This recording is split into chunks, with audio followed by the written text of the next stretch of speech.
हाँ तो मेरे प्यारे भाइयों बहनों, की हाल तोड़ा सब चंगा ही चंगा। तो हम नाश्ता अब आ गया हमारे पास रेडी, नाश्ता करने जा रहे हैं। आज के नाश्ते में है क्या है? आज के नाश्ते में है दाल का परोठा। दाल का परोठा, कॉफ़ी एंड चटनी, चटनी और चटनी और थोड़ा सा मक्खन। क्या बात है, आज खाने का मज़ा आएगा। दाल परोठा रोज़ की तरह, रोज़ की तरह हम मैं भी अपने आचार्य प्रसाद जी को सुनता हूँ, तो आप भी सुनिए उनको, साथ साथ नाश्ता करते हैं और साथ साथ उनको सुनते हैं। उनकी वाणी कैसी है, आपको भी मज़ा आएगा। आइए चलते हैं सुनने के लिए। तो आइए सुनते हैं आचार्य प्रशांत जी को, आप भी सुनिए। ना अपने बाप को इतना पीटता है, ना अपनी माँ को, ना अपनी बहन को, जितना वो अपनी बीवी को पीटता है।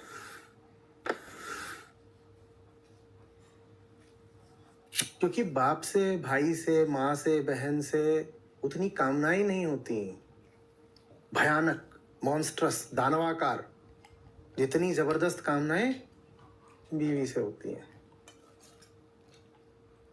इसीलिए इतिहास में माएं, बहनें, भाभियां ये सब नहीं पिटी हैं, बीवियां पिटी हैं।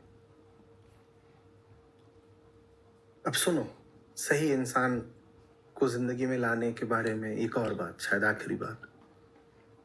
कोशिश करके ये काम नहीं होता,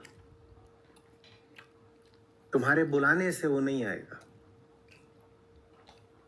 उसका तुम्हारे जीवन में आना तुम्हारी कोशिशों का परिणाम नहीं होगा। तुमने पहले से ही उद्देश्य बनाया है, प्रयोजन, एजेंडा, टारगेट, कि अब मैं इतने साल का हो गया हूं और मुझे जीवन में साथी तो चाहिए ही, तो मैं सही आध्यात्मिक साथी को लेकर के आता हूं। ऐसे नहीं होगा, ऐसे नहीं होता। वो जब भी आएगा तुम्हें तो पता भी नहीं चलेगा कि वो आ रहा है। ये पहली बात। दूसरी बात, वो आएगा तो उसमें तुम्हारा कम योगदान होगा, उसका ज्यादा होगा। तुम्हारा योगदान तो यही होगा कि जब वो आ रहा होगा तो तुम बाधा बनोगे, यही तुम्हारा योगदान है। वो आ रहा होगा, तुम रोकोगे। सुन लीजिए आप, अपनी ओर से क्या कर सकते हो? जो मैंने लक्षण बोले वैसा कोई जीवन में अगर आ रहा हो या जीवन में कहीं मौजूद हो, दूर दूर भी, तो उसको बाधा देना, रेजिस्ट करना छोड़ो। तुम उसे खींच नहीं सकते, क्योंकि ऐसा कोई होता है ना तो अपना मालिक आप होता है, वो तुम्हारे खींचे खींचेगा नहीं। आएगा तो स्वेच्छा से। हाँ, तुम उसे रोक सकते हो, रोकना छोड़ो, रोकना छोड़ो। और ये उम्मीद छोड़ो कि मैंने पहले ही तय कर रखा है कि इस व्यक्ति को तो मैं जीवन में इसलिए ला रहा हूं, इसको मैं जीवन संगिनी बनाऊंगा, ये करूंगा। ऐसे नहीं होता। ये काम जब भी होता है अनायास होता है, तुम्हें नहीं पता चलेगा। तो तुम्हें क्या करना है? तुम अपने आप को बेहतर बनाने की कोशिश करते रहो, करते रहो, करते रहो। एक दिन पाओगे कोई बेहतर इंसान तुम्हारी जिंदगी में आ गया है। तुम सही दिशा में चलने की कोशिश करते रहो, करते रहो, करते रहो, सही राह पर। एक दिन अनायास पाओगे कि उसी राह पर सही दिशा में चलता हुआ कोई हमसफर मिल गया है।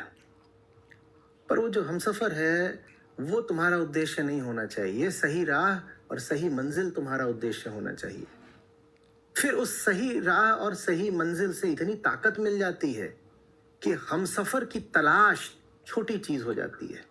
तुम कहते हो राह भी सही है, मंजिल भी सही है, हम सफर मिले तो मिले, नहीं मिले तो नहीं मिले। और जब ये कह देते हो ना कि मिले तो मिले, नहीं मिले तो नहीं मिले, तो कई बार बहुत अच्छा हम सफर मिल जाता है। और मिल जाए तो उसकी खातिर मंजिल को मत भुला देना। हम सफर मिल भी जाए तो भी यही कहना कि तुम हम सफर हो, मंजिल नहीं हो गए। जाना तो मंजिल की हो रही है ना। मंजिल तो तब तक रहेगी जब तक सांस है। हम सफर तो छूट भी सकता है किसी दिन। हम सफर छोटी चीज है, मंजिल बड़ी चीज है। सफर बड़ी चीज है, हम सफर छोटी चीज है। आ गया संयोग से, चला भी जाएगा संयोग से। यह संयोग की बात हो सकती है कि हम सफर मिला कि नहीं मिला, या कब तक के लिए मिला। पर यह संयोग की बात नहीं होनी चाहिए कि तुमने राह और मंजिल क्या चुने हैं। ये बात बहुत आत्मिक है, ये बात बहुत विवेक से आनी चाहिए कि क्या राह है क्या मंजिल है। राह सही है, मंजिल सही है, तो कुछ संभावना है कि उस पर तुम्हें जो मिलेगा वो भी सही होगा। लेकिन लेकिन चेतावनी दे रहा हूं, वैसा कोई मिल जाए तो उसी से चिपक मत जाना। ये मत कर देना कि अब मैं अपनी यात्रा भी बाधित करूंगा और तुझे भी आगे नहीं बढ़ने दूंगा, क्योंकि देखो हम तो इस सफर पर आए ही इसीलिए थे कि हम सफर मिल जाए। हम तो इस सफर पर आए ही इसीलिए थे कि हम सफर मिल जाए, हमारा तो पहले से ही यही उद्देश्य था। तो मिल गया हम सफर, तुमने मंजिल ही भुला दी। ये गजब मत कर देना। तुम्हारी निष्ठा सदा होनी चाहिए मंजिल की, मंजिल के प्रति निष्ठा है। फिर कोई रास्ते में मिल गया है, बहुत अच्छी बात है। जितने दिन के लिए मिला है, बहुत अच्छी बात है। जिस दिन विदा भी हो गया उस दिन कहेंगे हमारा पहला नाता, हमारा इश्क तो मंजिल से है ना। ये तो रास्ते का साथी था, कुछ दिन चला, जितने दिन चला बहुत सुंदर बात थी। अब नहीं है, चलो कोई बात नहीं, मंजिल तो है ही, हमारा तो अभी रास्ता लंबा है। जो आप लोग करा करते हो कर्मकांड, साथी की तलाश, I am looking for an alliance, इस तलाश की शुरुआत ही ये तय कर देती है कि अब बर्बाद होगे।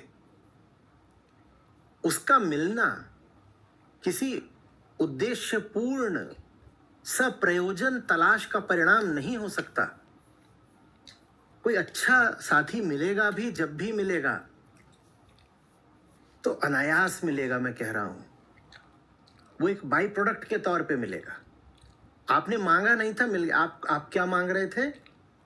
मुझे सच्चाई दो, ऊंचाई दो। आप अपनी जिंदगी में एक तरफ को चल रहे थे,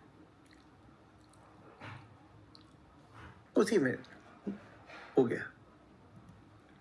हाँ, तो मेरे प्यारे भाइयों और बहनों, इस वीडियो का लिंक मैं उसमें डाल दूंगा डिस्क्रिप्शन में।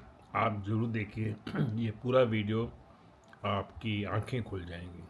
ये पूरा वीडियो देखने के बाद आप भी उसी राह पे चलने लगोगे जिस राह पे आचार्य प्रशांत जी आपको चलाने के लिए एक अभियान छेड़ा हुआ है उन्होंने। तो आज के लिए इतना ही। धन्यवाद। जय राम जी की नमस्ते।